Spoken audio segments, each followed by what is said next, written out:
नमस्कार। आज हम बात करेंगे भीष्म साहनी की एक बहुत ही दमदार कहानी चीफ की दावत के बारे में।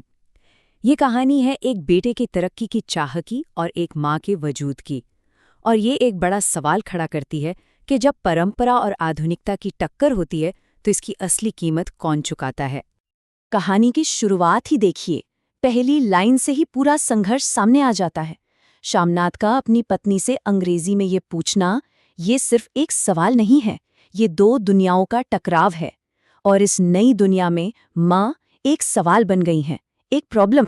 तो कहानी की शुरुआत होती है शामनाथ की बेचैनी से। घर पर एक डिनर पार्टी है और ये कोई मामूली दावत नहीं है, ये उसके करियर का, उसके भविष्य का सवाल है। और इस बड़े मौके के रास्ते में जो सबसे बड़ी रुकावट उसे नजर आ रही है, वो है उसकी अपनी माँ।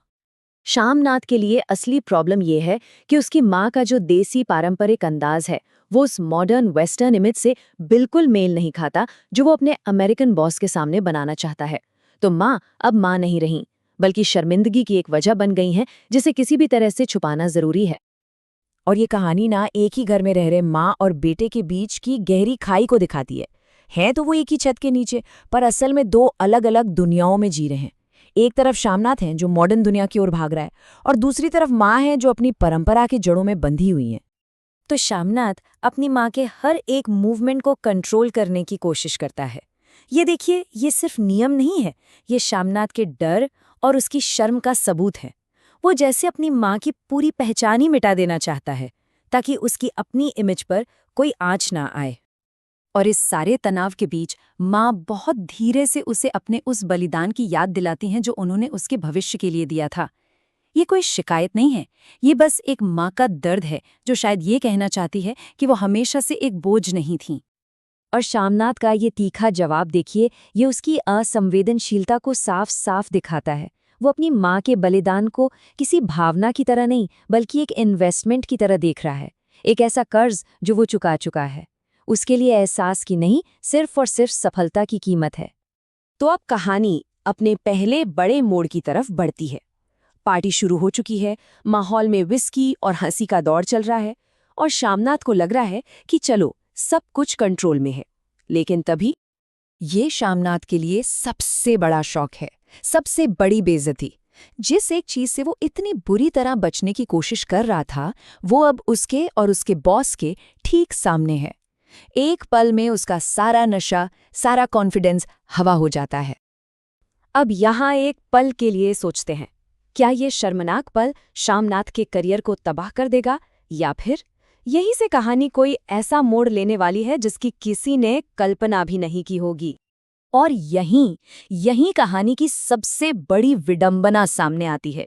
जो चीज शर्मिंदगी का सबसे बड़ा कारण थी, वही अब कामयाबी की चाबी बनने वाली है। शामनाथ के गुस्से और शर्म के ठीक उलट अमेरिकन चीफ की जो प्रतिक्रिया होती है, वो हैरान करने वाली है। वो बहुत गर्मजोशी और जिज्ञासा से भरी है। वो माँ को एक प्रॉब्लम की तरह नहीं, बल्कि एक दिलचस्प इंसान की तरह देखता है। और यहीं पर देखने के नजरिए का फर्क साफ हो जाता है। जिस चीज को शामनाथ पिछड़ापन मान रहा है, चीफ उसे असली और कीमती समझ रहा है। माँ अब परिवार की शर्म नहीं, बल्कि एक कल्चरल शोपीस बन गई हैं। और अब कहानी में एंट्री होती है फुलकारी की, जो इसका सबसे बड़ा सिंबल है। देखिए, फुलकारी सिर्फ एक कपड़ा नहीं है, ये एक माँ का प्यार है, सालों की मेहनत है, एक पूरी परंपरा है जो धागों में बुनी हुई है। और फिर एक एक करके माँ को एक तमाशे में बदल दिया जाता है। उनसे गांव के बारे में सवाल होते हैं, उन्हें गीत गाने को कहा जाता है, उनकी कला का प्रदर्शन होता है। और देखते देखते उनकी पहचान अब उनकी नहीं रहती, वो अपने बेटे की तरक्की का एक जरिया, एक टूल बन जाती हैं। जैसे ही शामनाथ को ये एहसास होता है कि उसकी माँ ने तो चीफ का दिल ही जीत लिया है, उसके इमोशंस फौरन बदल जाते हैं। जिस माँ को वो कुछ देर पहले तक छुपा रहा था, अब वो उसे बड़े गर्व से पेश कर रहा है।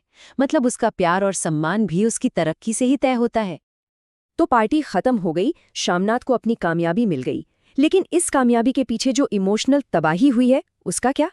अब हम कहानी के आखिरी और सबसे दर्दनाक हिस्से में चलते हैं।